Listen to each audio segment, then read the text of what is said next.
Sa voix vous est peut-être familière à travers le chant, mais aujourd'hui, elle va nous parler d'elle, de son parcours, de son expérience avec le Seigneur. J'ai envie de dire mon meilleure amie, mais elle s'appelle Rosny Kaïba. C'est avec elle que nous allons nous entretenir en ce jour. Madame, Messieurs, bienvenue à vous. Bienvenue dans cette émission Femmes qui reçoit pour vous à chaque fois des visages féminins, des femmes qui viennent parler d'elles, de ce qu'elles font. Mais aujourd'hui, nous avons une artiste musicienne. Bienvenue également notre invitée du jour. J'ai dit tout à l'heure que vous étiez artiste musicienne. Sans trop aller en détail, qui est Rosny Kaïba? Rosny Kaïba, c'est une chantre. J'évolue dans la musique chrétienne. Je suis originaire du Congo, Kinshasa. Et je vis aux Pays-Bas. C'est un peu ça que je peux dire sur moi. En même temps, vous êtes aux Pays-Bas pour des études. Oui, au fait, ma famille vit là-bas, donc je vis là-bas avec mon père et mes frères. Mais j'ai étudié aussi là-bas, effectivement. Hormis la musique, vous avez une autre passion? Alors ça, c'est très dur. J'ai cherché à l'intérieur de moi.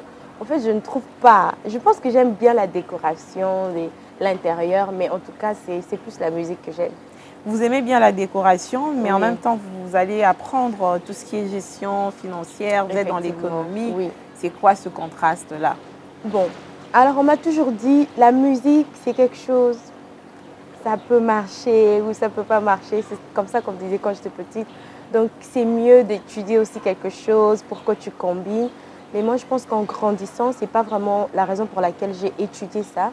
Mais je me suis dit que c'est très important de faire l'économie parce que dans les temps qui viennent, j'aimerais bien avoir mon entreprise à moi-même. Et pour savoir bien gérer les choses, je pense que l'économie, c'était vraiment un bon choix.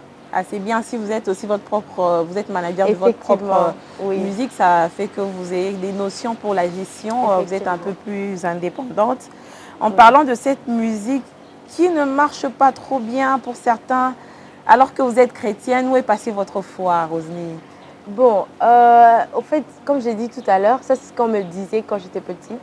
Mais en grandissant, au fait, avec la musique chrétienne, j'ai compris que, au fait, les succès, c'est pas seulement être suivi par beaucoup de gens, être connu par beaucoup de gens, mais c'est plus être dans la volonté de Dieu et de faire ce que Dieu veut que tu fasses pour ce moment-là précis que tu es. Donc, c'est plus quelque chose que je dis souvent. Je n'étudie plus ça parce que je pense que la musique comme un plan B. Non, c'est plus le cas. Je le fais parce que je crois fermement au don que Dieu a mis en moi et je crois que Dieu va me bénir. Et pour ça, j'ai besoin de mes notions d'économie pour bien gérer mes propres entreprises. Alors, Rosny Kaïba, aujourd'hui, on peut considérer que vous êtes dans ce succès-là ou pas encore? Vous considérez les succès comme se retrouver dans la volonté de Dieu. Oui. Certains diront le succès, c'est lorsque on est connu, on passe plus inaperçu, les gens consomment ce que vous produisez à une hauteur où on ne sait même plus quantifier. Est-ce que vous êtes dans les succès tels que vous-même vous le définissez? Je pense que si je le définis de la sorte, je pense que je suis sur le bon chemin. Parce que la chanson que je viens de sortir, l'impact que ça a eu, pas seulement parce que beaucoup de gens ont écouté la chanson, mais beaucoup de gens ont été bénis. Et pour moi, c'est ça le succès. Pour moi, je bénis le Seigneur pour ça. Avant qu'on parle de mon meilleur ami, on reste un peu sur vous, votre parcours. C'est quoi ce cheminement avec le Seigneur? Vous avez commencé à quel âge? Alors, j'ai commencé le chant quand j'étais encore vraiment petite, toute petite. Il y avait des gens qui répétaient chez nous à la maison, dans notre parcelle, les gens de l'église. Et quand ils venaient répéter chez nous, donc moi aussi je participais. J'avais encore 3 ans, je pense, et j'ai intégré la chorale. Toute petite. Oui, là, 3 ans, j'imagine. J'ai sauté. Et à l'âge de 3 ans, j'ai intégré la chorale. Mais c'est vraiment à l'âge de 8 ans que j'ai pris conscience de ce que je faisais, du don que Dieu avait mis en moi. Et c'est comme ça que c'est parti. Avant mon meilleur ami, allais-je dire, vous avez eu quand même à vous produire avec d'autres musiciens. Oui. Mais du coup, on a senti que c'est mon meilleur ami qui déclenche, bon, je n'ai pas envie d'utiliser les mots succès, mais je l'utilise quand même, qui déclenche ce grand succès. On ne passe plus inaperçu, c'est tout le monde qui veut écouter la chanson. C'est quoi le secret de mon meilleur ami? Alors, je pense que c'est les cœurs qui parlent.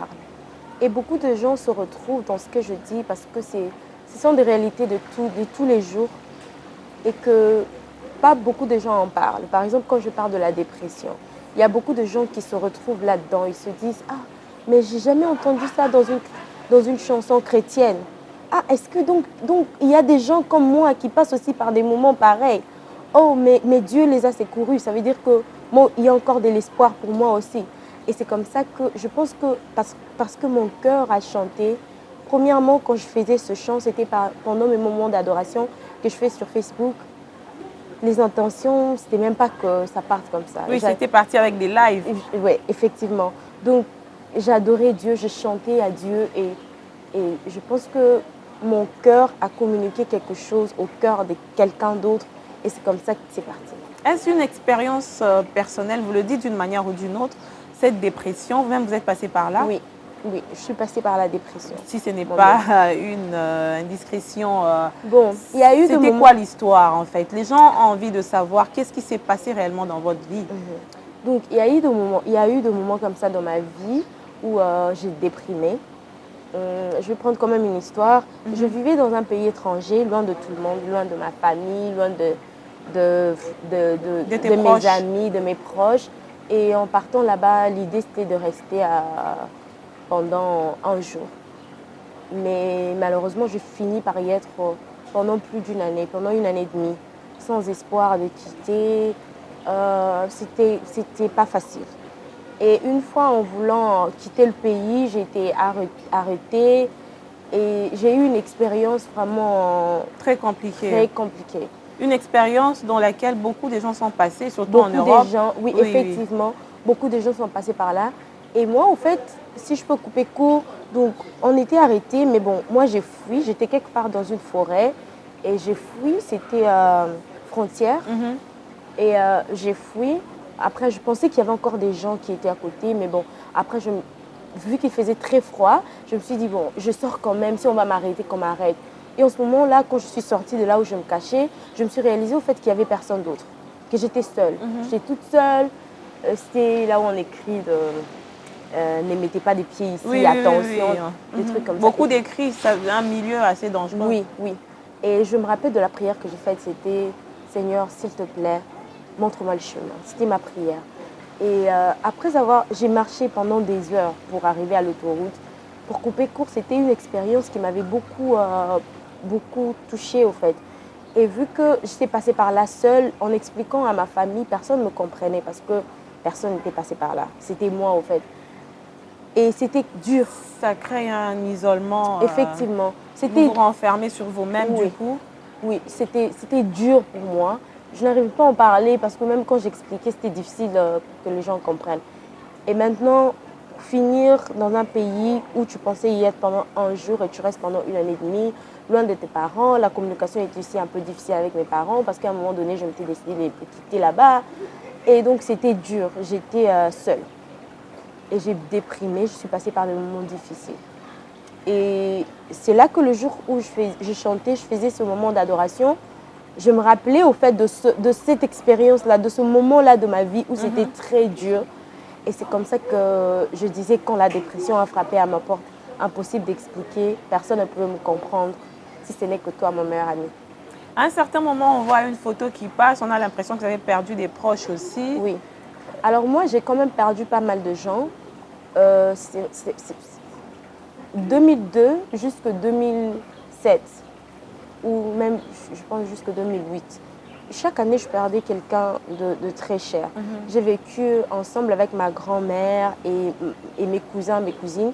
Donc, c'était mes frères. Donc, oui, en Afrique, aujourd'hui, on entend quand même mon cousin, ma cousine. Non, bon, c'est la mondialisation, mais en Afrique, cousins, cousines, ce sont nos frères et nos sœurs.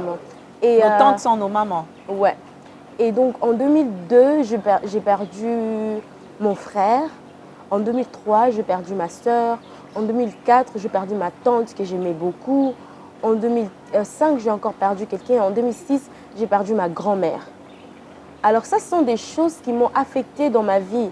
Mais je ne comprenais pas au fait. Il y avait des moments où j'avais tout le temps mal à la tête, où j'avais des sauts d'humeur, où je me souviens même de moments où j'étais à l'école et j'ai crié comme ça pour rien. mais je ne comprenais pas jusqu'à ce que j'ai grandi. C'est alors que j'ai compris que je suis vraiment passée par là. Et un jour, je me rappelle, quand j'étais dans ce pays-là étranger, j'étais en train de pleurer. C'était tellement dur. Je travaillais quelque part, on me maltraitait. Une fois, la police m'a arrêtée en route et il voulait abuser de moi, sans parler de mon patron qui voulait aussi abuser de moi. Mais Dieu m'avait toujours secouru. Et Il y avait toujours la main de Dieu. La main de Dieu, la main de Dieu, la main de Dieu. Et une fois, je pleurais dans ma chambre. Pardon, pas dans ma chambre, on dormait quand même plusieurs au salon. Et pendant que je pleurais, c'était vraiment des pleurs là à l'intérieur que personne ne peut entendre. Mais ce sont des pleurs qui, justement, détruisent l'intérieur de l'homme. Oui. Parce que là, on ne le sort pas, mais on sent qu'on a un chagrin. Ça fait mal. Oui. Et là, pendant que je pleurais, il y a un ami pasteur qui m'appelle. Il me dit, Rosny, ça va? C'était la nuit. Il me dit, je t'appelle. Ok, tu dis que ça va bien, mais moi, je t'appelle parce que Dieu vient de me dire de t'appeler parce que tu es en train de pleurer. Il me dit de te dire de ne pas t'inquiéter. Il te voit, il te connaît et il a un plan merveilleux pour ta vie. Alors, ça, c'était formidable. C'était au moment où vous aviez besoin de ce message-là. Ouais. Pourquoi j'ai dit, il a toujours été là pour moi. Donc, mon meilleur ami, c'est une expérience personnelle, mais une expérience personnelle qui, finalement, se vit par beaucoup de personnes ici en République démocratique du Congo, comme à l'extérieur du pays. Rien qu'à voir comment la chanson se consomme, on se dit, finalement, nous tous, on se retrouve dans cette situation. Mais il y a aussi le fait où les gens sont déçus par les comportements de leurs proches. Oui. Et le refuge resterait, le meilleur refuge resterait le Seigneur Jésus. Amen. Dans ce sens-là, les gens aussi se sont beaucoup retrouvés avec la méchanceté qu'on vit maintenant dans le monde. Ils se sont beaucoup retrouvés dans ce que vous dites. Est-ce que c'était ça aussi l'idée? Alors, comme je l'ai dit tout à l'heure, quand je chantais, j'adorais Dieu et je pensais aux expériences de ma vie. Et sans pour autant savoir, c'est vrai que j'imagine que je n'étais pas la seule à vivre des choses comme ça, mais quand j'ai vu comment les gens m'écrivaient, j'ai compris qu'il y a beaucoup de gens qui passent par des moments durs. Déception des proches, comme vous dites, des femmes qui n'arrivent pas à enfanter et qui sont méprisées. C'est compliqué. Chacun a son histoire. Je pense que sans pour autant savoir ce que je faisais, Dieu savait. C'est Dieu qui a mis ces paroles dans mon cœur pour que quelqu'un soit consolé. Pour rire un peu, j'ai vu même lors de la Saint-Valentin. Ah ouais? Il y a des gens, des femmes qui ont utilisé l'opus pour dire qu'ils n'ont pas de Valentin, mais Jésus reste le meilleur ami. Alors ça, c'est merveilleux. C'est vraiment merveilleux. J'ai beaucoup ri hier, en fait, par rapport à la journée. Je regardais un peu sur YouTube. J'ai vu que les gens ont repris l'opus pour dire qu'ils n'ont pas de Valentin, mais leur meilleur ami, c'était Jésus. C'est quand même une réalité. Qu'est-ce qui vous inspire les plus, à part le fait que vous ayez une expérience personnelle à chanter? Qu'est-ce qui vous inspire le plus? Je pense que c'est le Saint-Esprit. Vous savez, vous pouvez vivre des choses, vous pouvez voir des choses, mais c'est seulement le Saint-Esprit qui peut vraiment mettre des tics, genre ça c'est ce que tu dois faire, c'est de ça que tu dois parler, parce qu'il y a toujours un message pour chaque période. Je pense que par exemple cette chanson, si je l'avais faite par exemple 6 ans passés, ou ça, je ne sais pas si ça aurait eu... Peut-être que ça n'aurait pas eu le même impact. Oui, donc je pense que c'est le Saint-Esprit qui m'inspire le plus et qui me signale au fait c'est quoi par rapport à... au fait, je chante ma vie, la vie de tous les jours, mon expérience avec le Seigneur, mais vraiment... Qu'est-ce que je dois dégager en ce moment-là? C'est le Saint-Esprit qui m'inspire. Le Saint-Esprit aussi reste le meilleur ami pour Amen. Pour D'ailleurs, c'est le Saint-Esprit.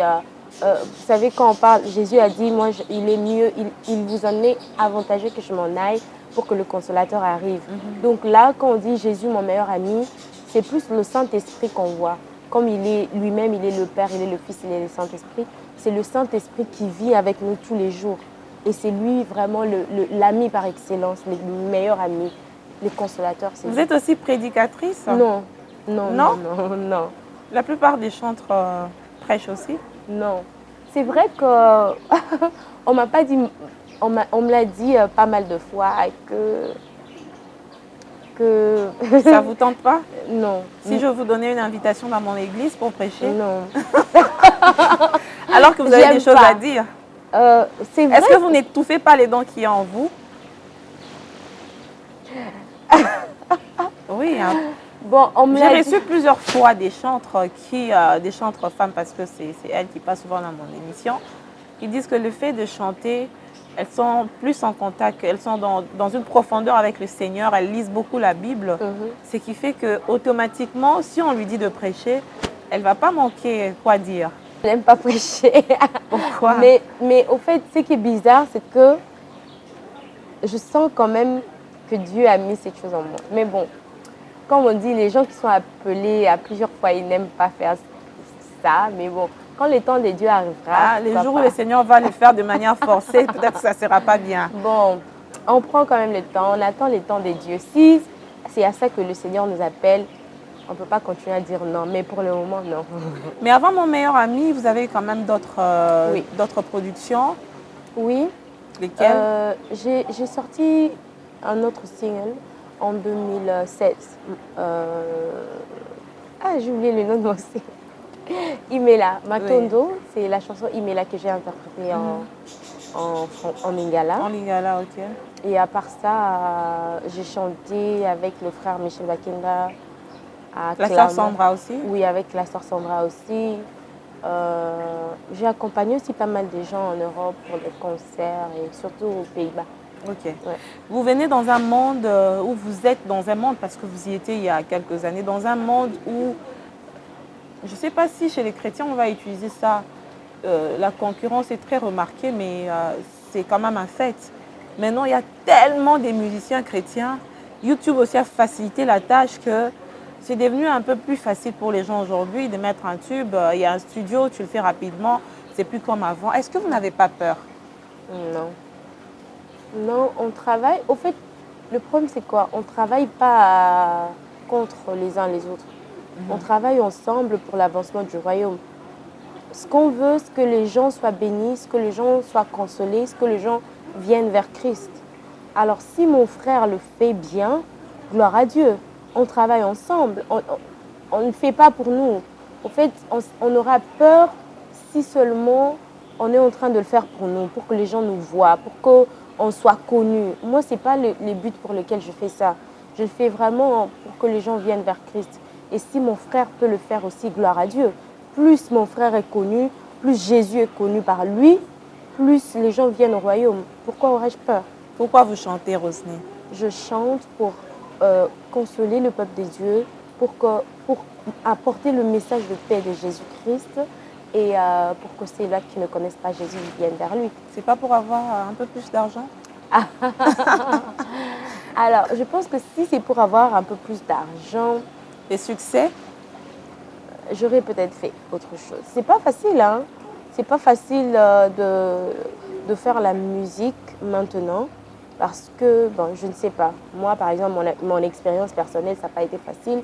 Vous savez, il y a de moins en moins de producteurs ces années, oui. Donc il faut presque tout faire seul. Il faut faire une autoproduction? Oui, donc moi, je suis étudiante, je ne travaille pas à temps plein, mais avec les peu que j'ai investi dans la musique que je fais, et sans pour autant savoir que ça allait avoir l'impact que ça a eu.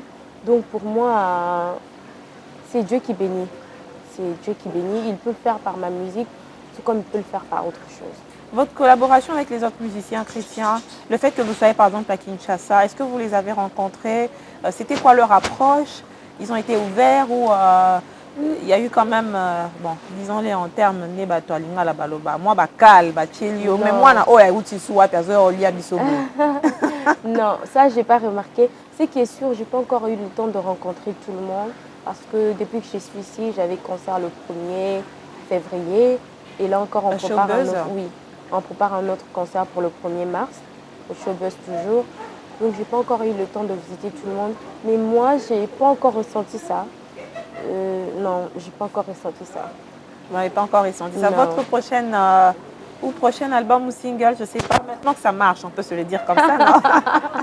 Maintenant que ça marche, les producteurs vont venir. Il ne faut pas dire maintenant que ça marche. Est-ce que vous savez qu'il y a des gens qui ont fait des chansons? La première chanson, ça a tellement marché. Et puis après, ils ont fait d'autres chansons qui n'ont pas été écoutées. Rosny, ça c'est un manque de foi. Non, non, non, non, non. Juste pour dire qu'il ne faut pas se reposer sur le succès. fait que mon meilleur ami a marché, que automatiquement, ce qu'on va faire après, ça sera la même chose. Là, on va se précipiter. Qu'est-ce qu'il faut faire pendant ce temps? Il faut faire ce que Dieu veut que l'on fasse. C'est ce que je peux dire. Donc, il faut faire ce que Dieu veut. Il faut faire ce qu'on ressent. Par exemple, moi, je dis qu'il faut faire ce que Dieu veut que l'on fasse. Je ne suis pas en train de dire qu'il faut dormir et après, il faut avoir un songe, genre, oh, il faut sortir une autre chanson. C'est ce que j'allais dire. Comment tu sais que Dieu a dit maintenant, il faut Par partir? exemple, mon meilleur ami, c'était la conviction que j'avais dans mon cœur. Ok. C'est-à-dire, depuis un moment, j'étais en train d'imaginer. Je ne savais pas que les gens partageaient la chanson comme ça. Quand je l'ai vu, je l'ai remarqué. Il y a mes proches qui me disent aussi, tu as sorti ce chant. Mais c'était OK. C'était OK, je vois. Il y a même mon amie Dorcas, elle est juste à côté, ma styliste. Elle m'a aussi dit, Rosny, mais c'est quoi ton problème? Elle vit avec toi aux Pays-Bas ou elle est Non, ici? elle vit à Londres. Ok. Mais elle est tout le temps avec moi dans des tournées. Il y a elle toujours qui des... m'habille. Tu vois, hormis Jésus, il y a quand même des gens. Non, mais quand on parle du meilleur ami, c'est Jésus. On ne veut pas dire au fait que Jésus va tout le temps descendre et puis c'est toujours lui qui va t'accompagner. Non, il y a des amis qu'on appelle les amis de la destinée. Okay. Donc Dieu met à côté de vous des gens qui vous aident, qui vous aiment aussi sincèrement. Oui, qui vous aiment pour ce que vous êtes. Non par rapport à ce que vous faites, qui vous aiment, même quand ils se rendent compte de vos défauts. En fait, parce que même quand on chante, on doit être sincère. On n'est pas parfait. Hein. Tout à fait. Peut-être que toi, ton problème, c'est que tu t'énerves. On a l'impression que vous vivez dans un autre monde. Non, ça, ce sont un des monde mythes. de sainteté. Au fait, la sainteté, ce n'est pas le fait de ne pas avoir des points faibles, au fait. Genre, par exemple, il y a des gens, il faut connaître son défaut et il faut travailler sur ça. Et il faut éviter de se mettre, par exemple, si tu sais que tu t'énerves facilement, tu pries. Si tu sais qu'en tant qu'homme, tu as une faiblesse pour les femmes, il faut les éviter. Oui, effectivement. Ah oui, parce qu'après, ça vous rattrape. Oui, effectivement. Donc, ce que je veux dire, c'est qu'il y a des gens que Dieu met à côté de nous qui nous aident au quotidien. Et moi, je pense qu'elle fait partie de ces gens-là. Ah, donc, il y en a plusieurs. Dorcas Azulibanga. Aïe, vraiment. Oui. Et donc, dans les tout prochains jours, on espère on sera encore bien servi avec autre chose. Bien sûr. Des très bonnes choses. On l'en espère bien. Cette émission est destinée aussi aux femmes de manière générale. Vous êtes jeune, mais jeune avec beaucoup d'ambition. Vous êtes aussi leader parce qu'aujourd'hui, vous inspirez beaucoup de jeunes femmes autour de vous. Vous avez peut-être impacté la vie de certaines jeunes filles. Il y a des jeunes filles aujourd'hui qui ne savent plus par où commencer parce qu'elles ont peut-être vécu une certaine dépression, parce qu'elles ont été abandonnées, parce qu'elles ont vécu une certaine déception aussi amoureuse. Il y a des déceptions qui dépriment au point où on n'a plus le sens de la vie. En tant que Rosny Kaïba, puisque vous avez cette grâce, le Seigneur vous a fait la grâce de pouvoir vous relever d'une manière ou d'une autre, qu'est-ce que vous diriez à la jeune fille congolaise? Alors, moi, à cette jeune fille, je dirais, le Seigneur te voit, il te connaît, il connaît ton parcours, il te connaissait depuis l'éternité. Il y aura des moments difficiles, il y en aura toujours. Mais ce que tu ne dois pas faire, c'est de baisser tes bras. Même si tu tombes, tu dois continuer à avancer. Même si ça devient dur, même à genoux, tu dois continuer à avancer. Parce qu'il y a une gloire qui est devant toi. Il y a quelque chose de bien que Dieu a prévu pour toi. Si tu passes par des moments de dépression, rapproche-toi du Seigneur et aussi parle-en. C'est très important d'en parler. C'est vrai. Faudra-t-il que tu trouves quelqu'un qui sait t'écouter et garder ton secret. C'est pourquoi il faut prier. Il ne faut pas parler à n'importe qui.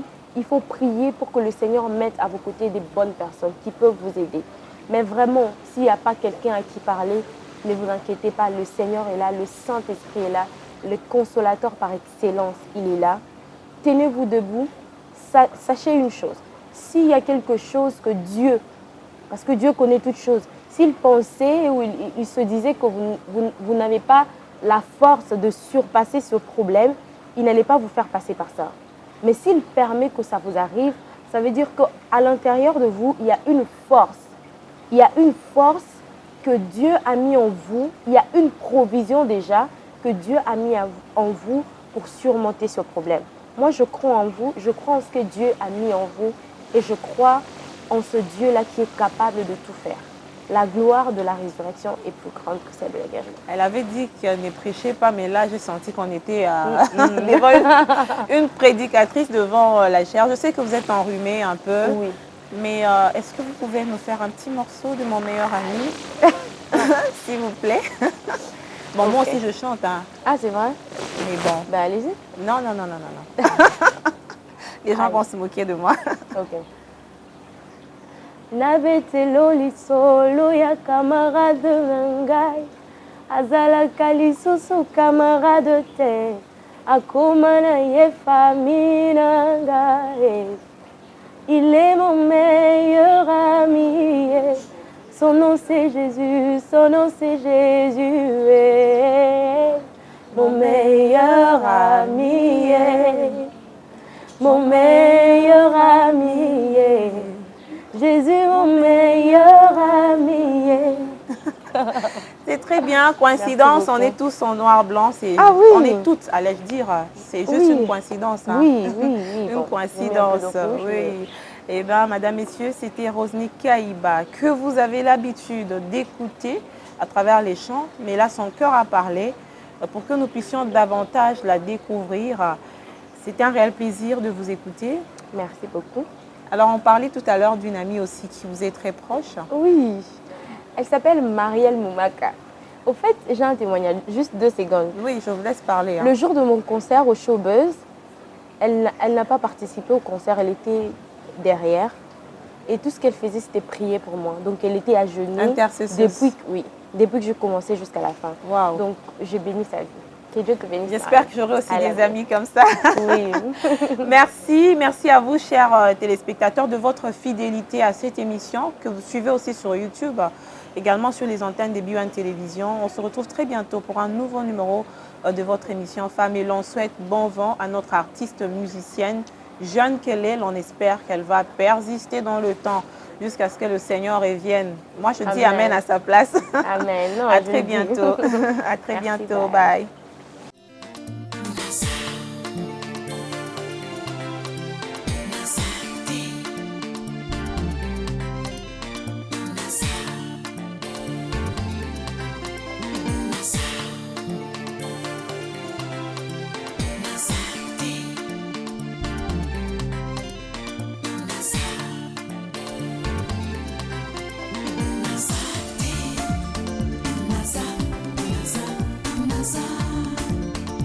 Naza,